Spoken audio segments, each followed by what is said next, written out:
Joining me on the line today was Tony Blair's former communications director, Alastair Campbell. We talk about his battle with depression, his time working with Tony Blair. Bear in mind, he is a man who knows Tony Blair better than any other politician, and it really was a very interesting interview. So, firstly, when offered the job, going back to your earlier years, by Tony Blair to work for him, what was it that made you want to take it, given that several people very close to you were encouraging you to turn it down?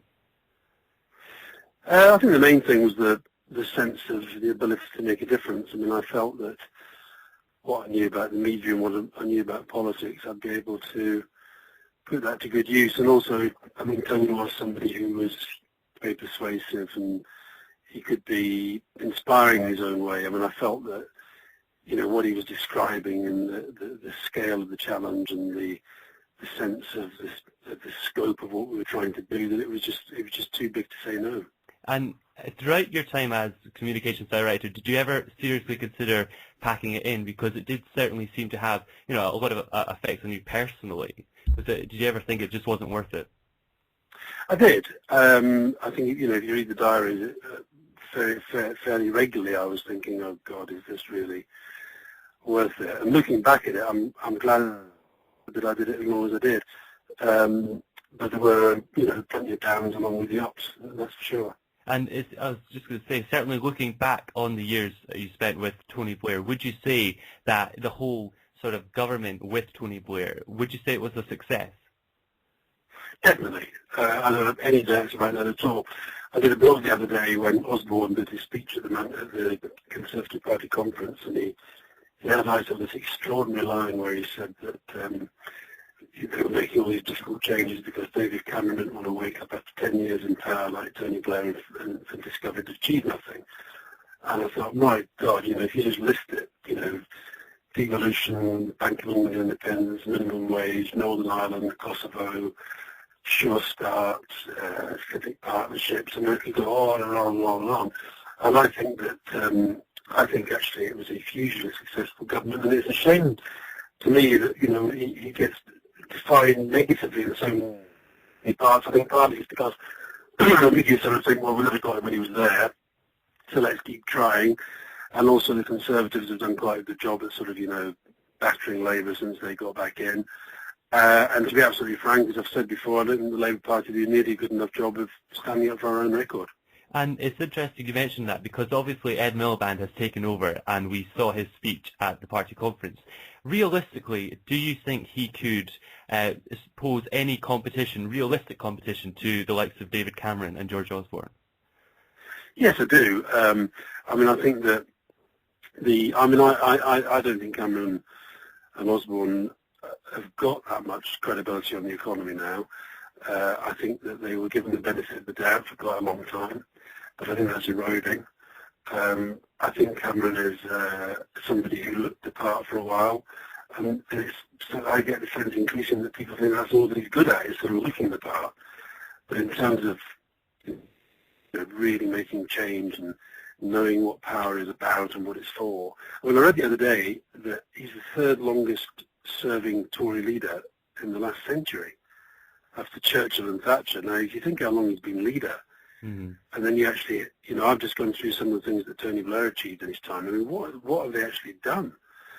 And I think that their big objective, getting the deficit under control in the lifetime of a parliament, that is not working. He didn't win the election. So I think Ed Miliband's definitely back in with a chance. I mean, I think that he was written off for a while by the political commentariat, but I think he did well at Manchester.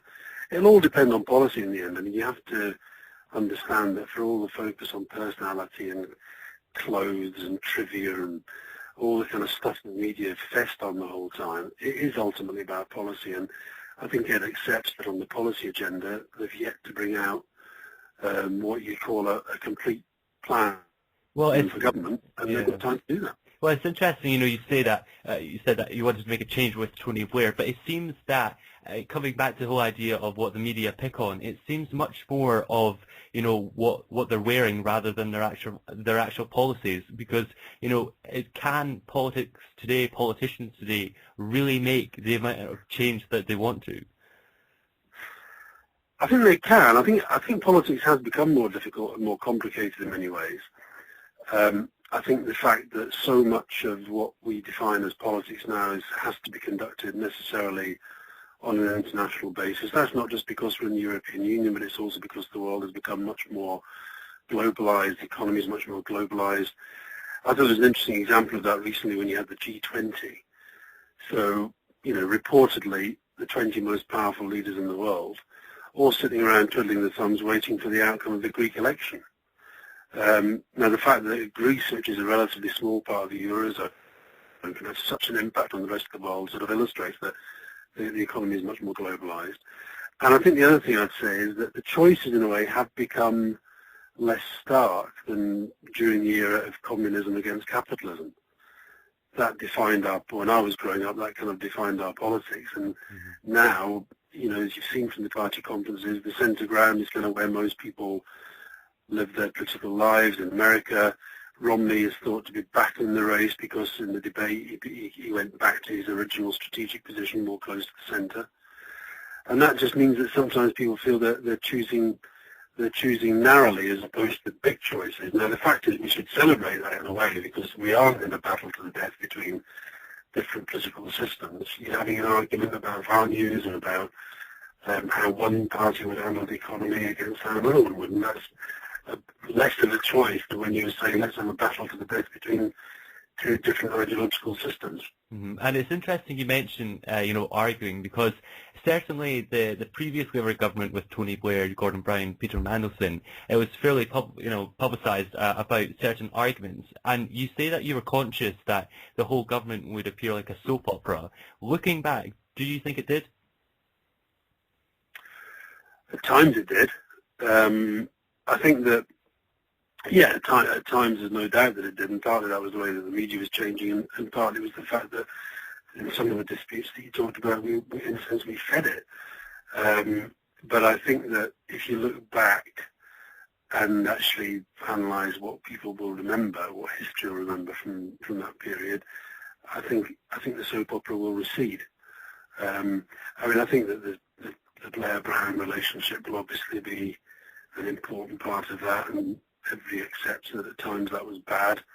But when you mention that, go through some of the things I mentioned earlier, that is what ultimately will be remembered. And it's funny how even with all the soap opera stuff, people I do lots of Q&As and public meetings and what have you, and, it is extraordinary how some of the trivial stuff does get remembered.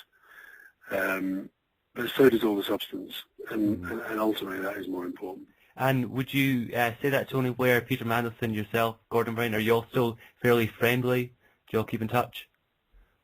Yeah, to greater and lesser degrees. We still. I saw Peter at a wedding the other day, and I speak to Tony regularly. And yeah, I think it's fair to say that the relationships were tested. And sometimes that makes the relationship stronger and sometimes it makes it weaker. But for example, with Gordon, I had lots of ups and downs with Gordon, but when it came to the crunch, when he was Prime Minister and wanted me to go back for the last election campaign, I went back and tried my best to help him. Likewise, Peter and I, as the diaries record, we've had our ups and downs, but I would still say that Peter is a friend. And Tony's somebody, who I like a lot, and in a funny sort of way, I liked more when I finished with him than I did at the start, because I saw how hard the job was and what he put into it. Absolutely. And just finally, it's no secret, on a personal level, that you've certainly had your fair share of things to deal with depression, for example. And India Knights wrote recently in the Sunday Times that with depression, everyone gets it. As someone who's suffered from depression, do you agree with that? No, if you look at my website, I did a response to that straight away. Yeah. I thought that was a really stupid thing to say, and as I pointed out, you wouldn't say everyone gets cancer or everyone gets malaria, and what that insight said to me was that she didn't really understand that depression is an illness. It's not, if she'd have said everyone gets fed up, everyone gets unhappy, from time to time. That is a statement, that is true. But to say everyone gets depressed, I'm afraid, is to totally understand that depression is an illness, and it's an illness every bit as serious as other illnesses and should be treated as such. And I think how the media conducts the debate about mental illness actually has a direct impact upon how people with mental illness are treated. If we allow that myth to develop that it's not an illness, then people won't get treated for it.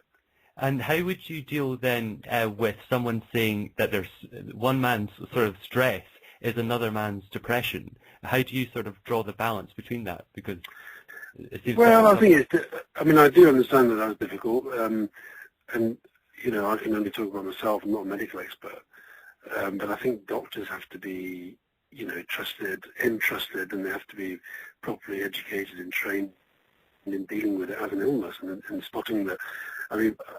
Certainly there were parts of my career when I would say that the stress that I was under was productive. Sometimes as an individual, sometimes I need to feel under real pressure, under real stress to perform at my best. That's not the same as depression. Depression is when, for reasons and factors that I can't control, my mood dips to, really quite profoundly low levels. That's depression, and it's not the same as stress. And just finally, being in such an important position for Tony Blair's government, how do you cope with depression and cope with the huge pressures of the job when you have the media, right on you and not allowing any mistakes? How do you cope with that? I think you kind of just have to find your own systems to deal with that. I probably cope with it by being a workaholic.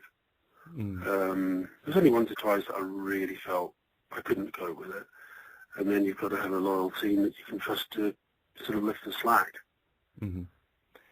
That sounds brilliant. Well, Alastair Campbell, thank you very much for joining me. There we go. That was Alastair Campbell speaking to me, Robert Weir.